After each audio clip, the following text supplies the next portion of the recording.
What's going on, guys? Back again today to do another comic book related video. As you can tell by the title, this video is called The Problem with Modern Comics Part 2. If you've been following my channel, you know that I did Part 1 a while back. It's been months. But between that video and another one I did recently, which was the New 52 or DC Rebirth, how to get into DC Comics. I've been talking a lot about DC Comics lately. I discussed the failings of the New 52. And between the first video about the problem with modern comics and the newer DC videos, it got me thinking about some more stuff, and I thought of enough stuff to justify a second video, so here we go. To summarize part one was basically that in this modern day and age, where this kind of stuff is more popular than it's ever been, comic books, superheroes, video games, typical nerdy shit, it's more popular than it's ever been, but that's because it is being presented to people in more accessible formats. You no longer have to keep up with this giant stack of comic books every month to know the story. You know, in the first video I talked about how with like something like the Marvel Cinematic Universe, it's typically a matter of hours out of your entire year that you have to put into Marvel to understand the MCU. You know, prior to Disney Plus, it was 2, maybe 3 movies a year at around 2 hours a piece. So you're looking at 4 to 6 hours out of your entire year. And as long as you put in those 4 to 6 hours out of your entire year, you know everything you need to know to keep progressing with this story. That's not how it is in comics. In comics, Marvel and DC, they publish so many comic books every month that it is a lot. It's a lot to have to keep track of. It's a lot to read. And no, it's not all necessary to read in order to understand the main story of what's going on. But they don't exactly do a really good job of telling you, hey, if all you care about is keeping up with the main story, just read this. Because they don't want to do that. They want you to read, they want to try and get you to read as much as possible. So it's really hard to know, okay, what do I read? What do I skip? And if you don't know that, then you feel kind of compelled to read everything. And reading everything is 1, expensive, and 2, it just takes too much time. You know, reading everything that DC and or Marvel put out in comic book form is way too much. There's not enough time. If you're a functioning adult, even if you're not an adult, even if you're like a teenager going to high school, you probably don't have enough time in your life to keep up. Now, there are those people out there that just, they buy the comic books as they come out, and they just store them, and they get to them when they get to them. And that's one way of doing things, but I don't think that's what really brings in new fans, you know? You want to talk about bringing new people who, like, did not give a shit about this stuff, and now they really give a shit about this stuff. There's no better example than the Marvel Cinematic Universe. And it worked. It accomplished that goal for a reason. It's because it was super accessible and it did not require a lot of your time to be fully invested into the story. And what got me thinking more about this was I talked in some of my DC videos about how the purpose of the New 52 was essentially to do what the Marvel movies did, but in comic book form.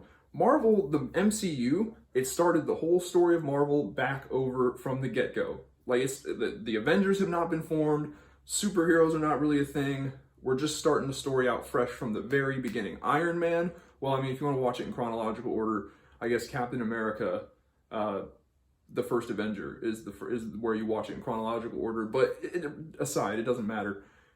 The MCU was a complete fresh start of the Marvel story. And it provided a strong jumping on point. Hey, do you want to learn Marvel? Do you want to know Marvel? Do you want to get in on this stuff? Here's a good, fresh jumping on point for you. It's very easy. You just hop on right here and you go. That's only half the battle, though. And I feel like with Rebirth, or not with Rebirth, but with the New 52, DC thought that was the whole battle. They thought if we just give new potential fans a fresh jumping on point, they'll jump on and they'll stick with it. No, turns out that's not all you have to do. Not only do you have to give them a fresh jumping on point, you have to make it pretty effortless for them to follow. For those of you who don't know, the New 52 started out with the DC, they canceled all of their monthly books and then restarted them all with brand new #1 issues. So the first, like, and there were 52 titles overall, right? Because there's 52 weeks in a year. So the idea was every month, 4 new books. I think I have that math right. I don't know. I'm not really going to do the math here. The point is, the first comic books, for those of you who don't know, new comic books come out every Wednesday. So the new 52 starts. Wednesday of the first week, we got a couple books. And then the next week, we got a couple more. But you have to understand, with it, so the first month, what's 52 divided by 12? Whatever that is, that's how many books we got in the first month. And you're like, okay, well, 52 divided by 12 can't be that many. So that's easy to follow, right? Okay, we got to understand. The next month, we got that same number of new books plus issue #2 of all the books that came out the previous month. So it kept stacking up until finally, after the first year of the new 52, DC was pumping out 52 comic books a month. That's what was happening. So it got to be a little too much. All those new fans that jumped on because they gave them a fresh jumping on point, after about a year, they were like, holy shit, 52 comic books a month? I don't have time for this shit. And they deed, plus the expense, and they deed out. So it brought in new fans, but it didn't keep them. The MCU brought new fans into Marvel. I'm not going to say it brought new Marvel Comics fans. It kind of did, but we'll get into that in a minute. It brought in new Marvel fans, and it kept them because it did not require a whole lot of time and money to know the story and keep up with the story. It required a few hours out of your year, and, you know, what's the average price of a movie ticket back when the movie theaters were a thing? $10, let's just say $10, I guess. I know it's probably more, but at the beginning with Iron Man, probably like $10. If you're taking a date or something, $20, whatever, plus popcorn, doesn't matter. You're looking at a maximum $50 twice a year, which is a total of like, you know, I don't know, what, 200 to, you know, $100 to $150 a year. That's not that much money, and it's spread out over the whole year. It's only a few hours out of your year. It's really easy to keep up with. So all those people that jumped onto the fresh starting point of the MCU, they stuck with it. And that's why the MCU is so big and has so many followers today.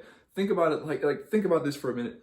They are about to make a live action movie about the Eternals. That is how successful this has worked, this has been. It worked that well that people 11 years ago, 12 years ago, who did not give a shit about Marvel are now like, I cannot wait to hear about the Eternals. Can you, like, you thought Guardians of the Galaxy's success was a miracle. We're making Shang-Chi and the Legend of the Ten Rings. That is how well this shit has worked. Now, what I've been asking myself is, can this be translated to comic book form? And I think it can, but it's going to require the comic book companies to just accept that a sacrifice is going to have to be made. Here's the thing. Did the MCU generate new Marvel Comics fans? Yes. Yes, it did. Particularly me. I read some Marvel here and there, but I was more so a DC guy.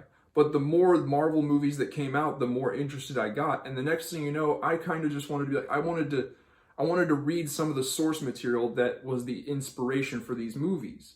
So that's typically how I ended up doing it. If you look over here at my DC comic shelf, right here, it's full, and then you can't see it, but below that, a second shelf has started. Where you can see over here on this side, Marvel doesn't even take up a full shelf.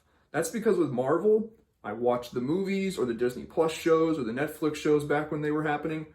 I absorbed those, and then I did my research online, and I figured out, okay, what Marvel comic stories inspired these? What did they use for adaptation purposes to make these TV shows or to make these movies? I want to read that source material. And that's what I buy, and that's what I read. And then I typically tend to collect toys from the characters from that stuff.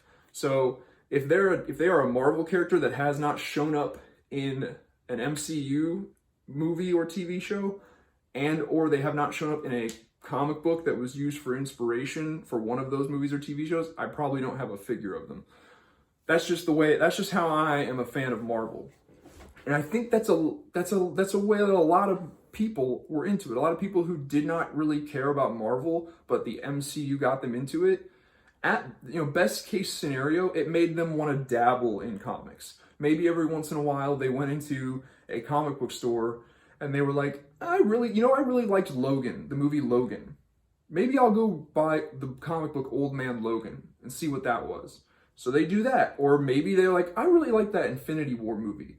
I'm gonna go buy the Infinity War comic. Well, then of course they got to the comic book store and they found out that, oh, Infinity War isn't really what Infinity War is based off of. It's really based off of Infinity Gauntlet. So then maybe they ended up buying both. It's little purchases like that. It didn't turn them into monthly comic book readers. It just turned them into, every once in a while, because they like the MCU so much, they're going to go into a comic book store and they're going to maybe pick up a graphic novel or a trade paperback and just dabble in the comics. They're not going to become like hardcore, oh, I got to get the new issue of Batman every month that it comes out. No, those days are done. Unless you are raised by a hardcore comic book fan who does that and it's like been ingrained in you from an early age, it's very rare that we are generating new fans of comics like that. The guy who works at my local comic book store down the street, he's older than me, definitely, and he's been following DC Comics, he says, for 30 years. And that makes sense, because back then comics were cheaper, and yeah, like that makes sense. But we don't see new comic book reader fans like that being created. So since that's the case, you got to just ask yourself, what is the future of comics? Well, it's dependent, as much as there are a lot of people who don't want to believe this and don't want to hear this, it's dependent on having a bigger property. In other words, a live action film franchise. Like the success of Marvel, the reason Marvel comics are still just fucking going, and the reason that the Marvel Legends toy line is like the most successful toy line out there, but collector's children doesn't matter overall. I'd be willing to argue that the Marvel Legends toy line is like the most successful toy line in existence. It's because, and toy guru Scott Knightlick has talked about this, it's because of the MCU. Having a live action film franchise, it provides you with this strong base foundation of money that you're not going to get from anywhere else. We just got to embrace that and accept that to be fact. Movies make more money than other shit. They just do. So, and think about it. When you have companies like DC, companies like Marvel, every year, each department division gets a budget. Okay, here's your comics division budget. Here's your movie division budget. Obviously, the Marvel Studios, the movie division, they get the largest budget because they're making the most expensive and highest grossing products. But it doesn't matter, because all of the money that gets brought in from toys, from comics, from movies, all of that gets pooled together into one big pot. And then the company, the big boys up at the top, they distribute it how they see fit. But it doesn't matter. It doesn't matter what's increasing the size of that pot of money. All that matters is that pot of money gets increased. Because, a rising tide raises all boats. So it's like, yeah, the movies bring in more money than comics, but some of that money goes to fund the budget of the comics. So having a successful film franchise is essential these days. That's just the way of the times. There's nothing we can do about that. Now, that being said, it also allows comics to have more liberty to do what they want. Since the company is set, because the films are providing so much money, they're bringing in so much money, and whatever the toys and the comics and other shit, whatever profits those bring in on top of the films, that's just gravy on the mashed potatoes. That leaves the comics a little more leeway. If they want to tell some weird, wacky story and take a risk on it in comic book form, they're more likely to get the okay from the higher ups, because best case scenario, it gives them something that's really unique and cool that can later on be adapted into a movie. Worst case scenario, it doesn't sell that well, but who the fuck cares, because it's just a fucking comic. At the end of the day, you know, that fucking live action Shang-Chi movie is going to make way more than your super successful comic ever possibly could. So, you know, and I'm not saying that exactly. Like, I know Shang-Chi, with COVID and everything, movies are not making money, but like, let's think back to like the first Avengers movie. You know, doesn't matter what Marvel Comics was publishing, that movie brought in more than any comic book published, any comic book story arc published that Marvel Comics was publishing. The movies bring in more. So having the strong, successful film franchise gives you more leeway with your comics. DC doesn't seem to understand this. Or maybe it's they don't want comics to be sidelined by a film franchise. I don't know. But it seems like that's the route they should go, because anyone who's been paying attention to DC Comics, it seems like all they want to do is have the freedom to tell the most crazy, wacky, out-of-the-box stories possible. And I'm like, you guys can do that if you just have a solid film franchise. Because, like I said, the higher-up executive people at the company, if you ask, hey, I want to tell a story about Batman who decides to fight crime underwater, like, you know what? If you have a successful film franchise, they're probably going to say, write the story. You're like, really? You're going to let me write a story about Batman, underwater crime fighting Batman? Yeah, I mean, why not? Like, that Robert Pattinson Batman movie is going to make way more than your comic ever possibly could. So we're good on money. But worst case scenario, your comic doesn't sell well and it doesn't fucking matter because you're not responsible for most of the budget anyway. And best case scenario, it does work out well, and then later on down the road, we can take the story elements from your comic and adapt them into a live action movie and make even more money. So it's a win-win. So it's starting to be that, like, comics, in order for them to be successful, they are dependent upon a live action film franchise. It's just the sign of the times, or a really, really solid high budget TV series. And it doesn't, I guess it doesn't always have to be live action, you know? Invincible has seen a huge increase in popularity because of the really well received Amazon Prime TV show. And that's animated. It's just done really well. Something that people can watch and it only takes up a few hours of their time a year, that's always going to be, and as long as it's good, you know, those couple hours out of the year have to be well spent. But as long as you make it good, it's good. It only takes up a couple hours out of their year, and it's not too terribly expensive. Boom! It's gonna be great. It's gonna succeed. So and that's gonna bring in all the money you need, which can be redistributed as you see fit. But like I said, a rising tide raises all ships.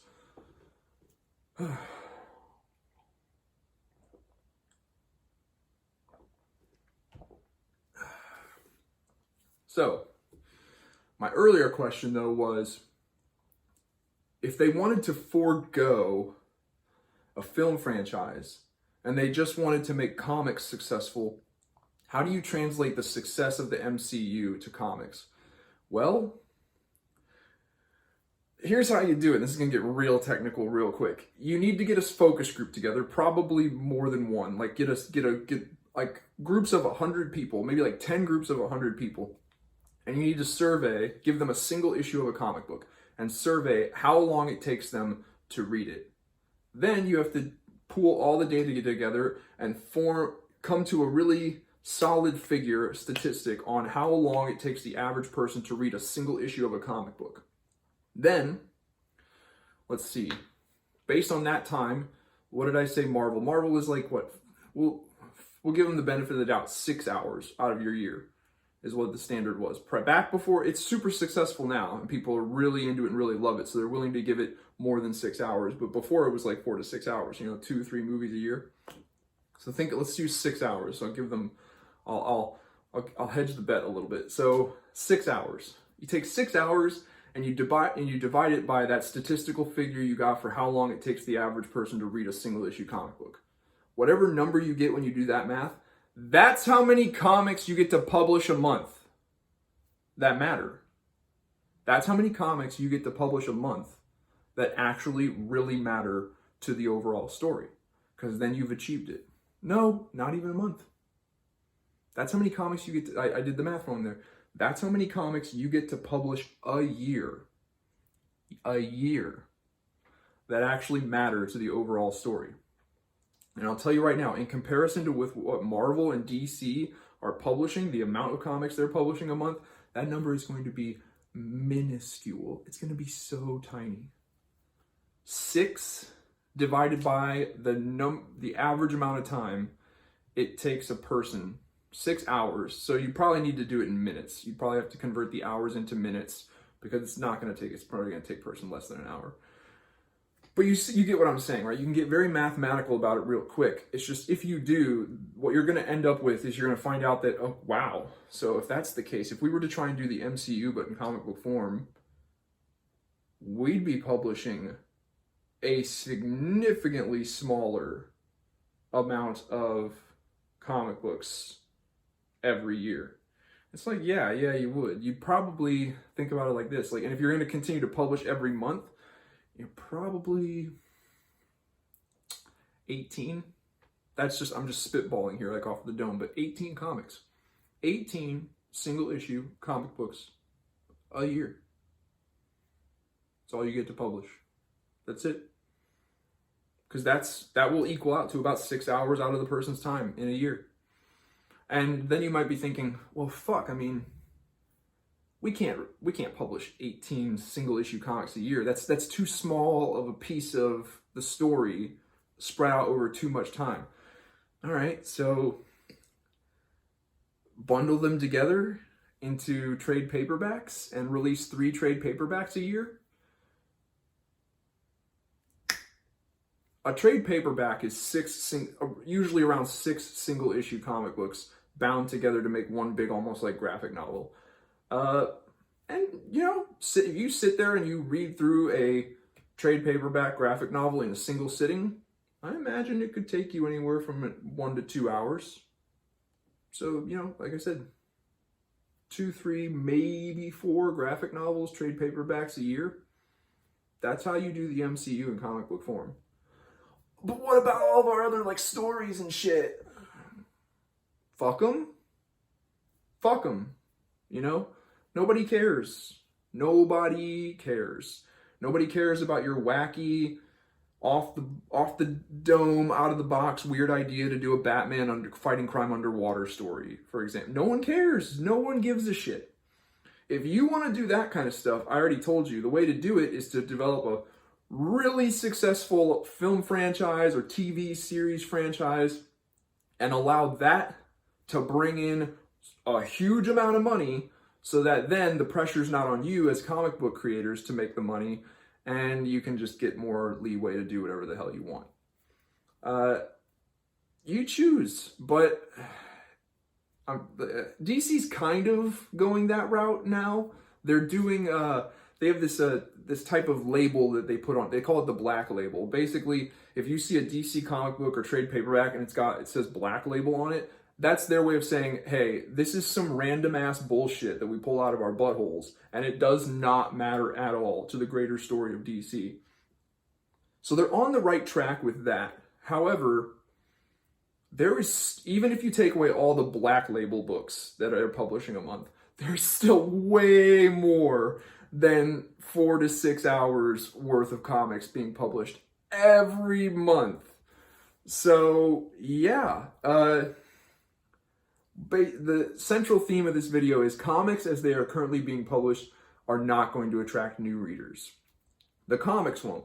A live-action film franchise will, or a downscaling of the comics to where they are much more manageable and much more followable, that will also attract new readers. Because then, basically, if you did the New 52, but you were only publishing 6 hours worth of comics a year, you'd bring in the new readers because you're giving them a fresh jumping on point, and you'd keep them because it's only 6 hours out of their year, and it's relatively inexpensive.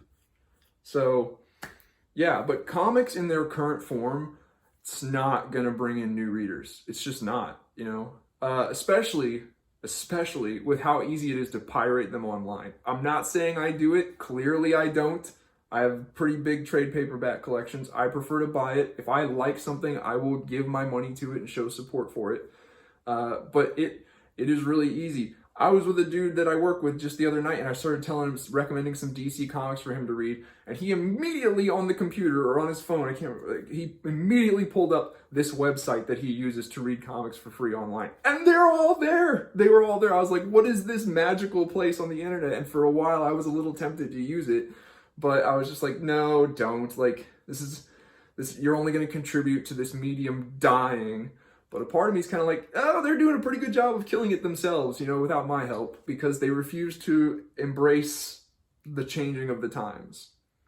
Comics, in their current form, in the form that they've been in for the past few decades, maybe even since the beginning, it's not bringing in new readers. It's not, and it's not going to. People don't have that kind of time or money to put into that. It's not going to work. If you want comics to be successful, if you want to bring in new readers and make your comic books more successful and ensure the longevity of your comic book line, your comic book company, you downscale or get yourself a successful film or TV franchise. It's the only ways to do it. But you keep pushing along like this, publishing all these books that nobody gives a shit about, and you're not bringing in new readers long term. You're not bringing in new readers who stay and continuously, month after month, year after year, pay for this shit. You're going down. So that's my little piece on that, spawned from previous videos that I've done. Let me know what you guys think. Is there anything that I'm overlooking or not considering? Do you agree with me, disagree with me? Please leave some comments below. Get a discussion started. I'm always open to hearing new opinions. If you like this video, please hit the like button. It helps with the algorithm for YouTube to recommend my videos to other people. Hit the notification bell. Check out some of my other videos. Maybe subscribe to the channel if you like. And other than that, I will see you guys next time.